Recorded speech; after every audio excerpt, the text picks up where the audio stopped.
संविधान म्हणत आहे.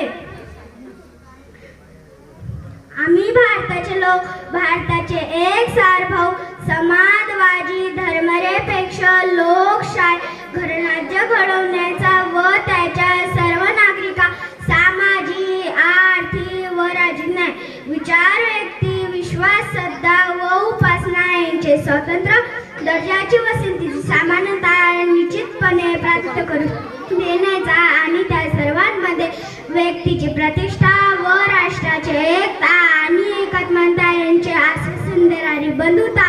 प्रवर्धित करण्याचा संकल्प